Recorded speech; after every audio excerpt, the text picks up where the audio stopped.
say that white racism is real, much more prevalent than racism against black people. New research undercuts Republicans' view of racism. Republicans are more likely to say white people experience racism more than black people. That's not true. I'm Tyrone Bowman. This is Tyrone Bowman Tonight. According to the Washington Post, the emergence of the Black Lives Matter movement almost a decade ago was predicted on the killing of black people at the hands of law enforcement. In short order, though, that concern spurred a broader consideration of the ways in which racial discrimination or disadvantage is embedded in the systems that undergird American society, including law enforcement.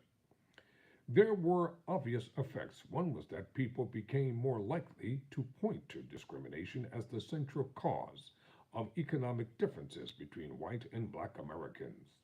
Another is that this shift occurred only among Democrats and independents. Among Republicans, there was no change. Instead, the rhetoric from Republican leaders rejected the idea that there existed systemic racism in the country, suggesting that it did was cost, suggesting that it did was cast an unpatriotic and, listen, historic.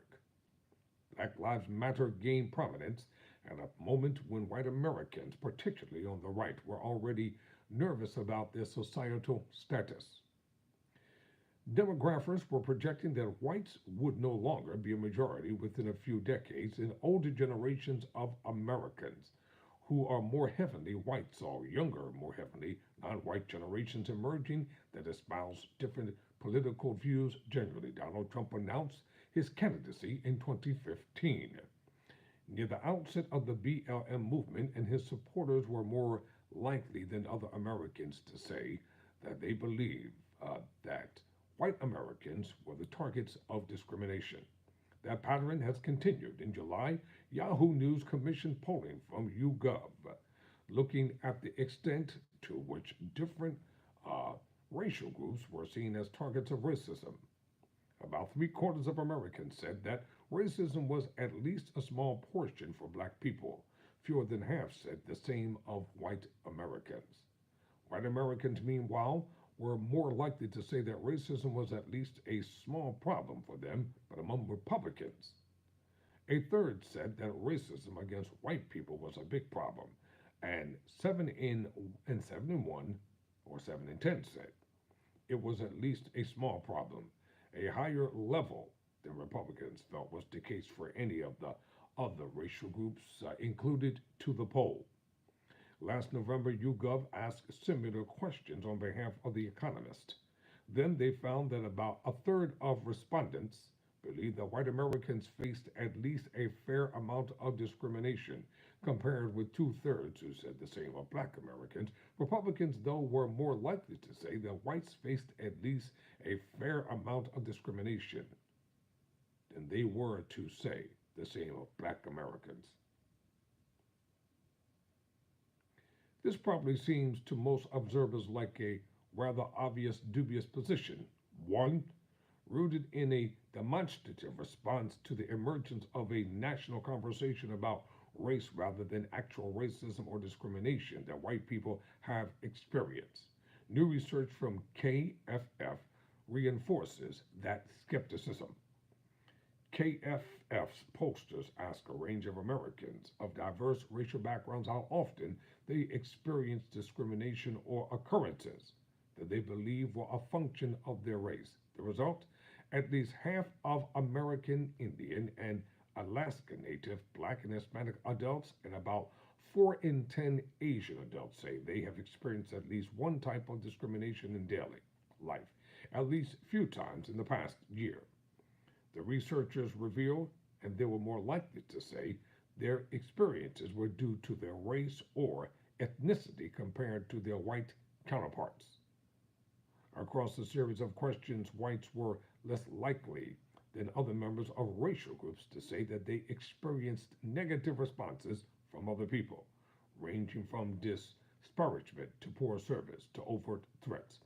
Black Americans were also almost 3 times as likely as whites to say that they or members of their family had been mistreated by police in the previous year. They were also more likely to say that they had experienced being paid less than others doing the same job and less likely to say that they felt safe in their neighborhoods. Importantly, 4 in 10 black Americans, as well as 3 in 10 Hispanic and Asian Americans, said that the responses they experienced were at least in part of a function of race. Among whites, only 6% believed that race was the reason for the negative responses. KFF also overlaid a fascinating additional consideration: skin tone. It wasn't simply the case that black Americans were more likely than white Americans to say that they had negative experiences that were a function of discrimination. There was also a gap between black people with light or dark skin tones. I'm proud of my color. I could care less about these statistics. Glad to be a black man. Among black adults, the researchers report that with self reported darker skin tones are more likely to report discrimination experiences than those with lighter skin tones. This strongly suggests that what's being measured isn't simply an unjustified perception of racism, but instead actually discriminatory responses being experienced by people of color. In other words, it can't simply be dismissed as somehow reflecting an oversensitivity to bias. Instead, it's a reflection of actual bias and discrimination. Then we can go a step further. It is likely that Republican perceptions of white Americans as facing more discrimination than black Americans are themselves a reflection of oversensitivity, of viewing the question through a lens of partisan perception rather than actual experience. As it happens, this conclusion comports with basic logic. I'm Tyrone Bowman. Never surrender, never